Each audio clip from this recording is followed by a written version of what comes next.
Hi, my name is Mike Burnette. I'm Director of Gemology here at the Gem Shopping Network. And today I'd like to talk about some cleaning tips for your jewelry. We obviously buy jewelry for adornment, we buy them for beauty, all of these things. It's important to make sure that you keep your jewelry clean, and there's a proper way to do that. I've got a few pieces in front of me here. We're going to talk about the difference between these. As you'll see, we have just the standard little home ultrasonic, as we refer to them, a little bit smaller than the ones we use here. Certainly works and serves the purpose. Kind of when you plug it in, it vibrates, so it gets a lot of that dirt on the back of pieces. So when you're cleaning jewelry, you have to think about the type of jewelry that you have. Let's take a ring, for example. When you have a ring like this, as you wash your hands with it, and it's okay to do that with almost everything, when you wash your hands with it, you're going to clean everything off the top. It's all of that dirt that gets underneath. It can be hairsprays, it can be lotions, it can be a variety of things. When it gets stuck underneath the stone, the light doesn't pass through the stone as easily, so therefore it doesn't have as much brilliance and life.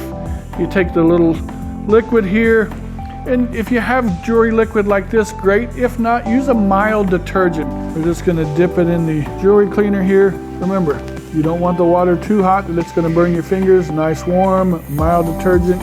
One of the jewelry cleaners, dip it in here, take and then just gently brush underneath the stone, because that's where the dirt's going to be. Just kind of on the sides, all of those. You would normally have a cup of water here as well to dip it in after. After you dip it in the water to get the liquid off, you're just going to gently take and dry the piece. You can use a paper towel for something like this, as long as you're not using the paper towel with organic materials like the pearls, like coral. But the paper towel has about a hardness of a 2 or 3 as opposed to the gold and the stones that you're going to use. So just gently dry it off. You may want to let it sit out and air dry for a little bit, and you're good to go. What you do want to avoid with the liquids like this or anything that's organic, pearls, coral. A lot of it is because those stones are made by nature. They're a little more fragile. You certainly don't want to put any of those materials in liquids. Take this nice pearl strand. Pearls, we've always talked about, it should be the last thing that you put on. It should be the first thing that you take off.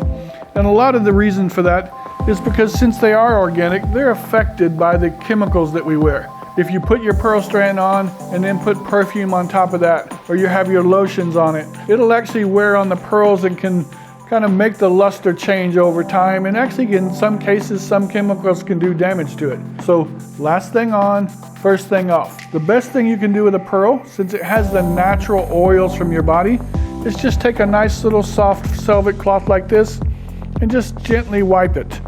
You don't have to do anything fancy with these. Just a nice little rub like that and it's going to be fine. You'll see other pieces here. Cleaning most jewelry and gemstones is going to be the same no matter what. Like I said, avoid the organics and these, and you're going to be perfect on all of that. I'd like to thank you for watching today. Hopefully you picked up on some tips that will help you. Take care of your jewelry. It'll last a lifetime. You can pass it down to future generations. Anything else you'd like to know, please just let us know. Thank you so much for watching. I'm Mike from Gem Shopping. Have a great day.